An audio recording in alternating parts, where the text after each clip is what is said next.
Bismillahirrahmanirrahim. Assalamualaikum warahmatullahi wabarakatuh. Alhamdulillah. Alhamdulillahirabbil alamin. Wa bihi nasta'inu ala umuri dunya waddin. Wassalatu wassalamu ala asrafil anbiya'i wal mursalin. Sayyidina wa maulana Muhammad wa ala alihi wa ashabihi ajma'in, amma ba'd. Baik, langsung saja di video kali ini saya akan membahas tentang pengertian dari qiraat. Karena kemarin jual beli sudah saya jelaskan, sekarang tinggal qiraat. Baik, sebelumnya tolong yang merasa belum mengumpulkan tugas dari saya selama pertemuan pembelajaran jarak jauh dengan saya, tolong segera dikumpulkan tugasnya, ya. Karena kan minggu depan kalian insya Allah sudah UTS. Jadi tugas itu untuk menambah nilai kalian juga. Bagaimana saya bisa mengisi nilai tugas kalian kalau nilainya tidak ada, ya. Banyak sekali anak kelas 9 yang belum mengumpulkan tugas, baru 1, 2, 3 bahkan baru dari 8 pertemuan kemarin. Ya, dari 8 kali saya memberikan tugas, baru segitu dikumpulinnya, baru sedikit.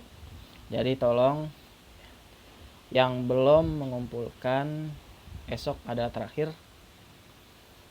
Esok terakhir dari tugas yang pertama kali saya kasih sampai sekarang nih, video ini, sampai tugas yang ada di video ini, itu terakhir mengumpulkan adalah hari ini. Jikalau hari ini tidak mengumpulkan juga, ya sudah, berarti tidak ada nilainya. Oke. Baik, langsung saja. Kalian bisa buka buku kalian yang sudah saya suruh untuk download di Play Store.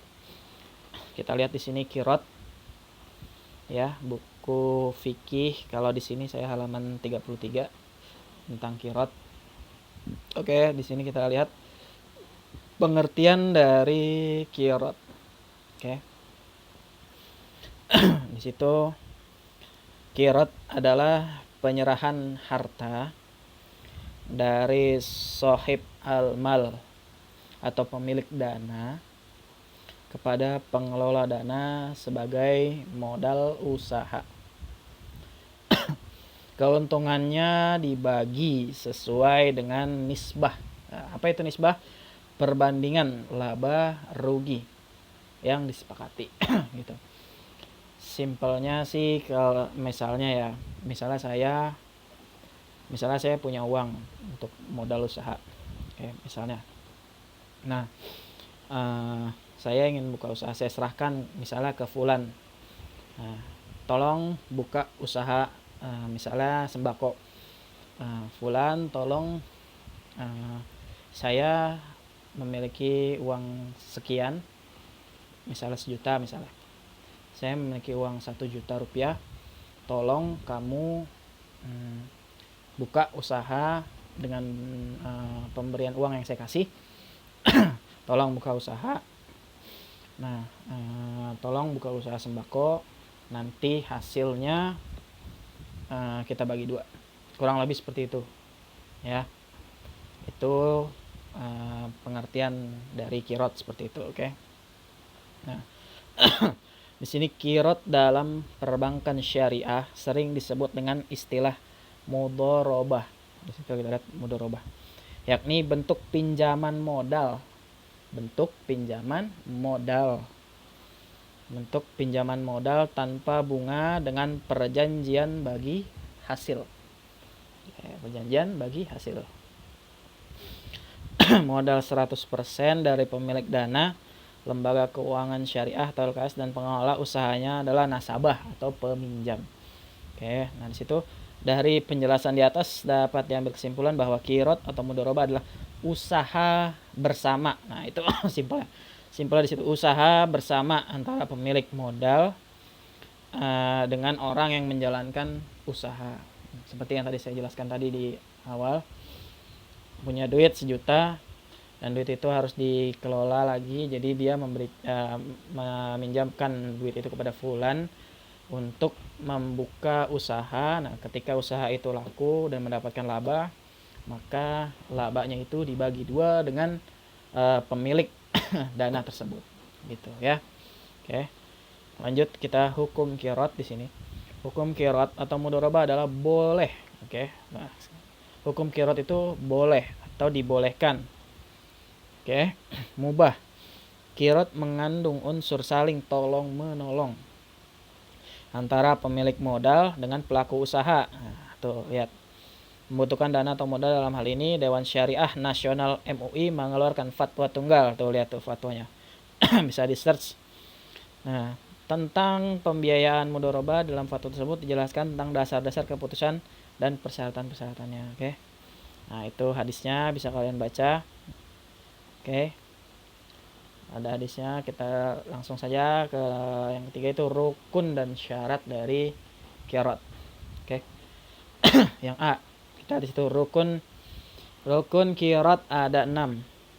Seperti yang disebutkan dalam kitab Hasyiyah Al-Baijuri. Di situ rukun kirot ada 6. Yang pertama ada malik atau pemilik modal. Yang kedua ada amil, pengelola. Lalu ada mal atau modal atau dananya. Lalu amal atau usahanya. Lalu ada rib atau laba atau keuntungan. Lalu ada ijab qabul. Nah, di situ ada ijab qabulnya juga. Kirot sama seperti jual beli. Karena bab kita kali ini kan tentang muamalah. Pasti harus ada ijab qabulnya di muamalah itu. Ya, oke. Lanjut di sini. Syarat dari kirot. Nah, lihat syaratnya ya. Yang pertama itu ada pemilik dan pengelola modal. Nah, pemilik dan pengelola modal. Nah, itu harus yang sudah dewasa dan memiliki akal sehat dan ada kerelaan. Nah, itu dan ada kerelaannya. Gitu ya. Ada kerelaannya di situ.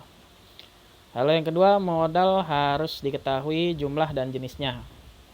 Itu modal harus diketahui jumlah dan jenisnya. Lalu kegiatan usaha pengelola dan nasabah tidak ada campur tangan pemilik dana, tapi berhak melakukan pengawasan. Jadi ketika kita sudah memberikan dana itu, sudah meminjamkan dana itu, sepenuhnya kuasa dimiliki oleh si penerima dana ini. Dia mau ngapain itu duit terserah, asalkan dibikin usaha, ya gitu, dibikin usaha. Nah, ketika mendapatkan untung lebih, untung banyak, maka hasilnya itu dibagi 2. Oke, seperti itu ya. Lalu ya, kita di sini ada pembagian keuntungan. Nah, lalu yang kelima ada ijab qabul. Langsung jenis kirot. Kirot itu dibagi menjadi 2. Ada mudharabah mulaqah, atau bentuk kerjasama antara pemilik dana dan pengelola dana di situ. Lalu yang kedua ada mudharabah muqasyadah, atau bentuk kerjasama antara kedua belah pihak. Dan pengelolanya dibatasi oleh beberapa persyaratan. Nah, itu kalian bisa lihat tuh di situ, skemanya ada di situ. Oke. Baik. Untuk bab kirot ini cukup sekian dari saya. Kurang lebihnya saya mohon maaf kalau ada penjelasan saya yang memang kurang dimengerti oleh kalian. Kalau memang tidak kalian mengerti, kalian bisa japri ke saya, WhatsApp saya. Oke. Sekali lagi saya bilang tolong dikerjakan tugasnya karena sebentar lagi kalian mau UTS. Dan juga tolong untuk UTS kali ini tolong belajar dengan rajin ya. Belajar, kalau kalian mengikuti pembelajaran saya dari awal, insya Allah bisa ya. Soal UTS kali ini saya berfokus pada bab 1 dan bab 2. Nah, kalian bisa pelajari dan baca itu bab 1 dan bab 2. Tapi memang kebanyakan saya menguatkan soal itu dari bab 1. Dari bab 1 hampir 70% atau mungkin bisa 80% dari bab 1 saja. Ya. Tolong dipelajari karena menurut saya itu sudah gampang soalnya. Kalian bisa mengerjakan dengan baik, saya yakin. Semangat untuk kalian. Kurang lebihnya saya mohon maaf. Billahi fisabilil haq fastabiqul khairat. Assalamualaikum warahmatullahi wabarakatuh.